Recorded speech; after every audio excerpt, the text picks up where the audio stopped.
Para pemirsa yang budiman, salam sejahtera bagi Anda semuanya.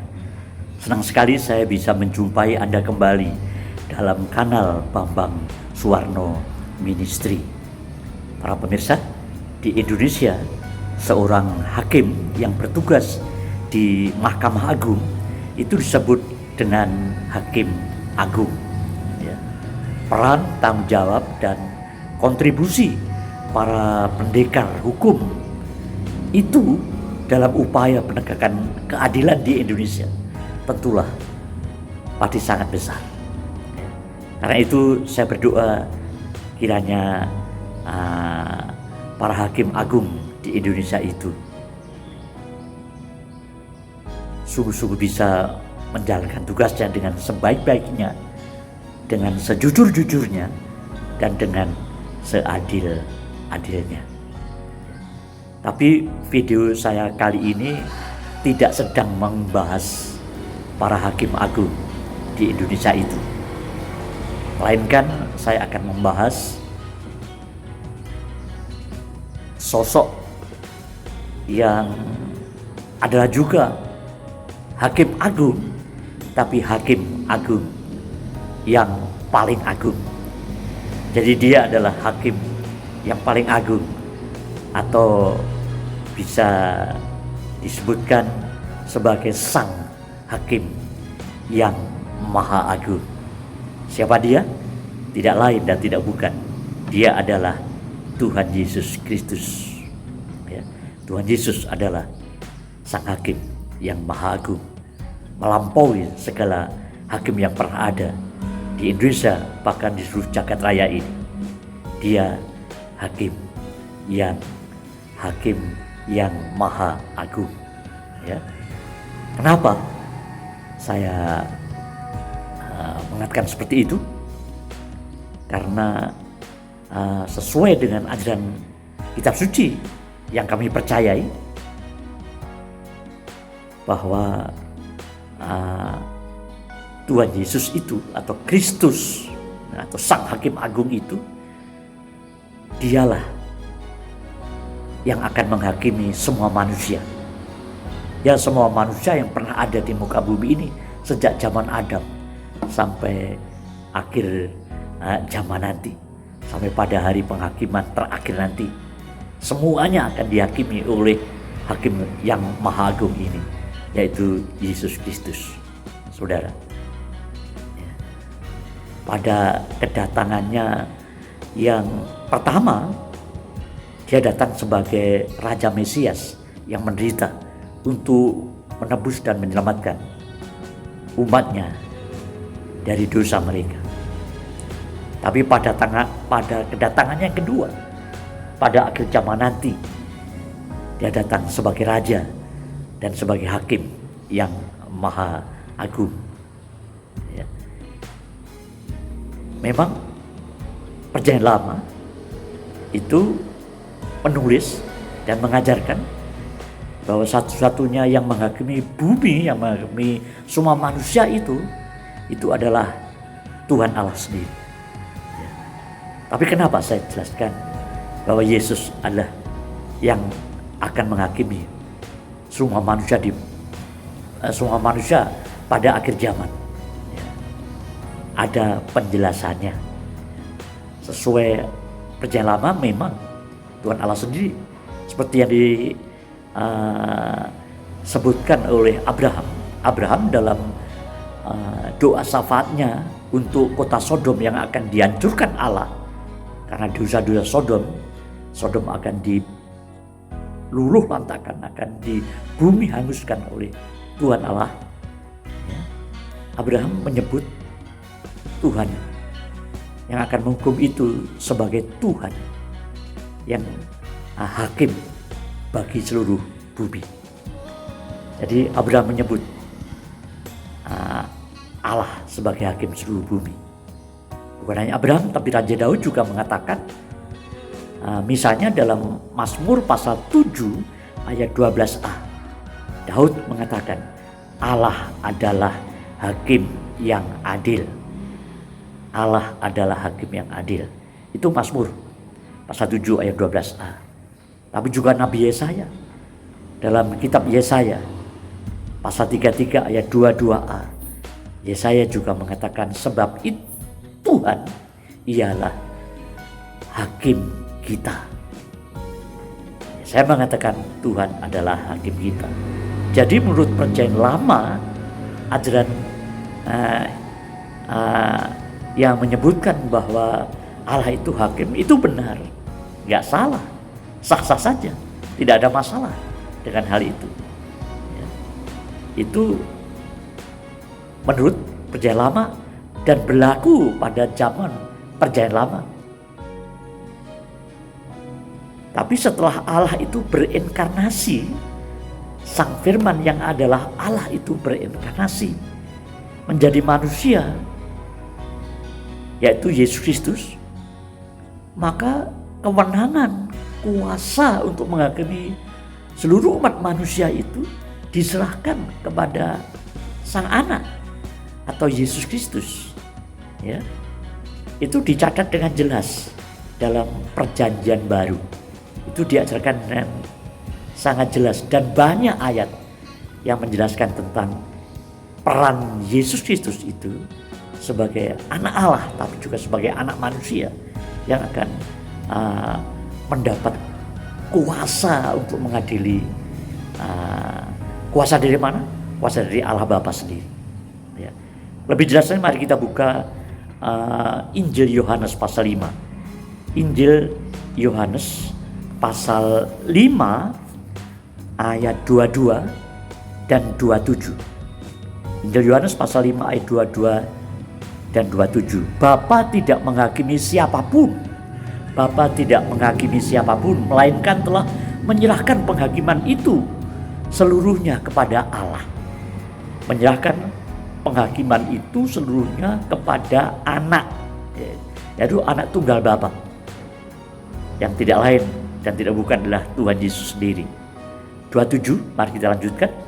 Dan ia telah memberikan kuasa kepadanya, kepada Anak tunggal Bapa atau Yesus Kristus itu, untuk menghakimi, karena ia adalah anak manusia. Yesus Kristus itu selain anak tunggal Bapa, dia juga setelah berinkarnasi disebut juga atau menyebut dirinya sebagai anak manusia. Ya. Dan ia telah memberikan kuasa kepadanya untuk menghakimi, karena ia adalah anak manusia. Ya. Jadi itu menurut Rasul Yohanes, ya, dalam Injil Yohanes pasal 5 ayat 27, ayat 22 dan 27. Tapi Rasul Paulus juga menulis perihal yang intinya sama, ya, tentang Yesus sebagai hakim atas seluruh manusia, baik yang hidup maupun yang mati. Misalnya kita baca 2 Korintus pasal 5 ayat 10, Rasul Paulus mengatakan, sebab kita semua harus menghadap tahta pengadilan Kristus. Kita semua harus menghadap tahta pengadilan Kristus, supaya setiap orang memperoleh apa yang patut diterimanya sesuai dengan perbuatan yang dilakukannya dalam hidupnya ini, baik ataupun jahat. Semua orang harus menghadap ke tahta pengadilan Kristus untuk dihakimi. Oleh siapa? Oleh Kristus sendiri. Ya. Dia sebagai hakimnya. Ya. Dan Paulus menulis tentang hal seperti itu pada surat-suratnya yang lainnya juga, ya. Misalnya Roma pasal 2 ayat 16, 2 Timotius pasal 4 ayat 1, Anda bisa baca di sana nanti, ya.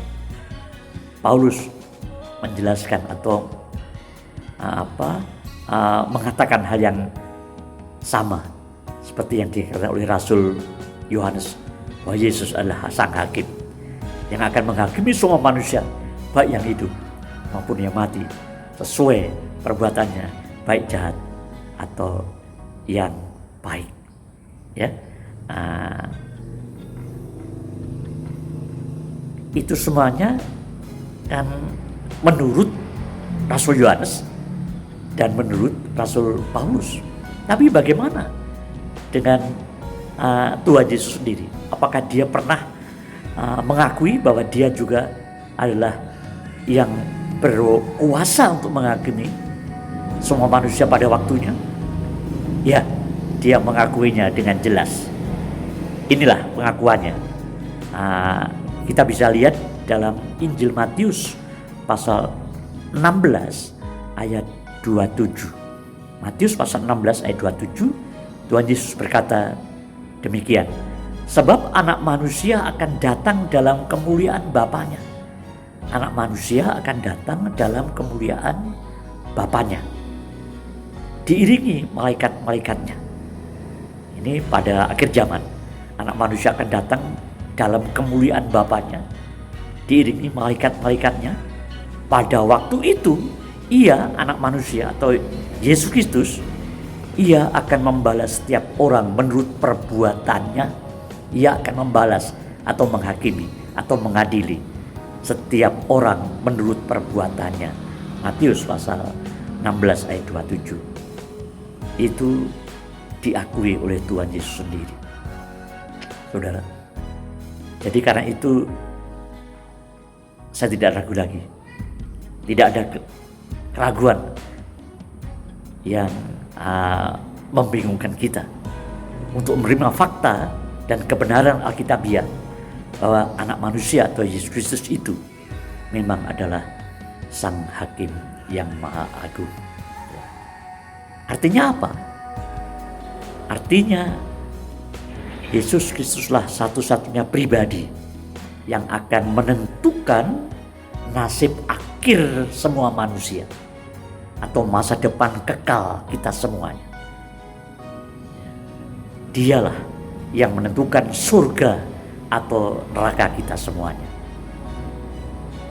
Dan pada dasarnya keputusan Sang Hakim itu hanya ada dua pada waktu itu. Ada dua vonis saja yang akan diputuskan, dijatuhkan dalam pengadilan Kristus pada akhir zaman itu. Yang pertama, Sang Hakim itu akan membebaskan dan memberi pahala, memberi reward di surga kepada orang yang berhak menerima pahala dan pembebasan itu. Tapi juga keputusan yang kedua, vonis yang kedua adalah menghukum kekal manusia-manusia yang harus dihukum secara kekal di neraka, saudara. Jadi yang pertama, hidup kekal, bebas, selamat, dapat pahala bahkan surga. Yang kedua, dihukum binasa kekal di neraka selama-lamanya. Dan dua vonis itu, ketika dijatuhkan dua vonis itu bersifat final dan kekal. Artinya tidak bisa dirubah lagi. Kalau vonis Sang Hakim Agung itu sudah dijatuhkan, itu akan berlaku, akan dieksekusi sesuai dengan vonis yang dijatuhkannya. Pertanyaannya, siapa saja orang-orang yang layak menerima pembebasan dari hukuman, atau siapa saja yang layak mendapat pahala di surga? Siapa saja itu? Juga siapa saja yang akan dihukum binasa kekal di neraka? Jawabannya akan saya jelaskan pada video saya berikutnya. Jadi siapa saja yang bebas dan dapat pahala, itu akan saya jelaskan di video saya berikutnya. Juga siapa saja yang akan dihukumnya secara kekal di neraka. Akhirnya yang ingin saya tegaskan kembali adalah bahwa Yesuslah satu-satunya pribadi penentu masa depan kekal kita, sebab dialah Sang Hakim yang Maha Agung. terpujilah namanya. Demikian yang bisa saya sampaikan kepada saudara. Semoga bermanfaat.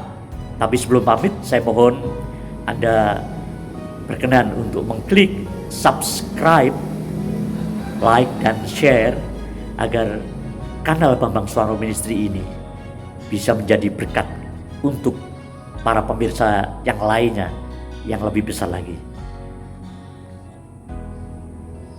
Sekian, terima kasih perhatian Anda. Tuhan Yesus Sang Hakim Agung, Hakim Maha Agung, akan memberkati kita sekarang, besok, sampai selama-lamanya. Amin.